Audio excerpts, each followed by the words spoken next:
सामान्य वर्ग हो या जो भी हो, हम जात-पात की बात नहीं करें, मगर रीज़न है कि अगर पीड़ित है, वो किसी भी वर्ग से हो, क्या पीड़ित की सुनवाई नहीं हो पाएगी?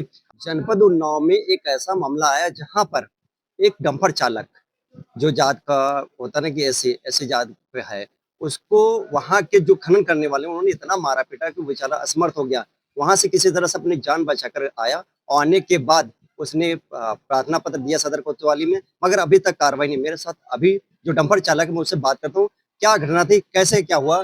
पूरी हकीकत उसके मुँह से सुनते हैं। क्या नाम है आपका? हमारा सूरज पासीस। हाँ। पिता का नाम क्या है? रामधार। अच्छा, रामाधार। जैसा कि आपने एक एप्लीकेशन दिया है सदर कोतवाली में, क्या है पूरा मामला?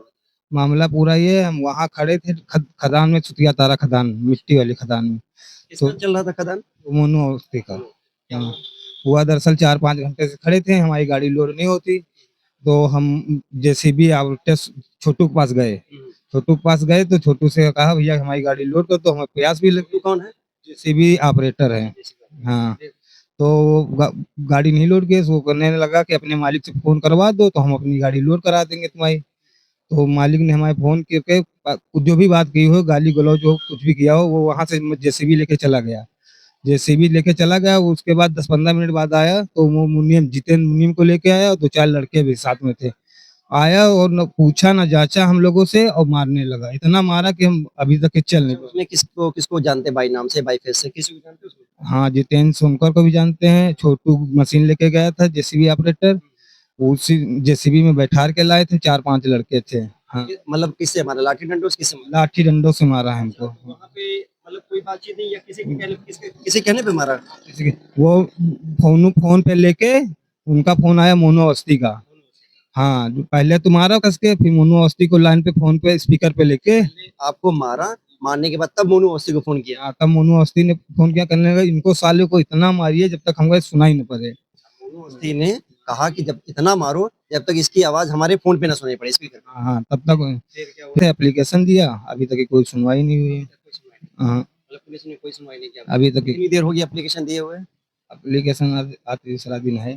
तीसरा दिन है। तीसरा दिन। हाँ। देखिए, सदर कोतवाली का ये हाल है। एक पीड़ित व्यक्ति जो कि जिसके मुँह से आपने बयान सुना, उसका कहना है कि फ़िल्मी अंदाज़ में मोनू अवस्थी ने कहा कि स्पीकर ऑन करो, ऑन करने के बाद इतना मारो जब तक उसकी आवाज़, उसकी दर्द, उसकी कराह मेरे मोबाइल तक ना आए। ये है फ़िल्मी इस तरह के दमों को, क्योंकि अब अगर व्यक्ति खनन कर रहा है तो पहुँच तो रखता है या अर्थात शासन प्रशासन को पैसा देता होगा, तभी आज तीसरा दिन हो गया और अगले की अभी तक प्रार्थना पत्र पे पुलिस ने किसी प्रकार कार्रवाई नहीं की। जहां जनपद के सूबे के मुखिया लगातार कहते हैं कि पीड़ितों को आवाज दबाई ना जाए, उनकी तुरंत कार्रवाई। वहीं पर सदर पुलिस पर ये जो होता है बड़ा एक क्वेश्चन मार्क उठता हुआ है कि आखिर 3 दिन के हो गया और जो कि चोट के निशान भी बयां कर रहा है कि इस व्यक्ति को मारा गया, उसके बावजूद भी उसको न्याय नहीं मिला।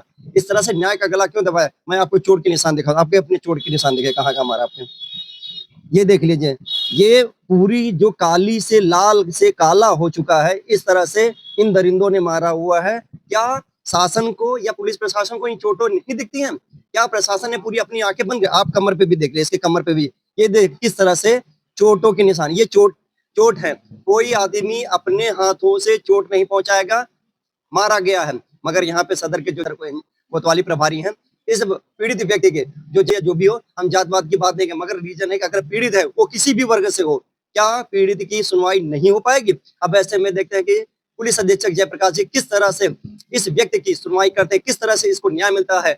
बने रहे विजय 24x7 में कैमरामैन उदय के साथ। ऐसा व्यक्ति जुड़ रहा है जो कि मौके पर जब लड़ाई हुई थी, वो मौजूद था। मैं उससे बात करता हूँ कि क्या उसने अपनी आँखों से देखा, क्या हुआ था मामला? छोटू से कुछ मतलब बातचीत होने से मतलब इनकार कर रहे थे, मतलब गाड़ी लोड करने के बाद विषय में वो गए अपने मुनीम के पास में, वहां से लाठी डंडा और सब कुछ लेके आया। सूरज को मारपीट करने के वो चलते मैंने विरोध किया, मतलब मत मारो, हमको भी मारे उल्टा।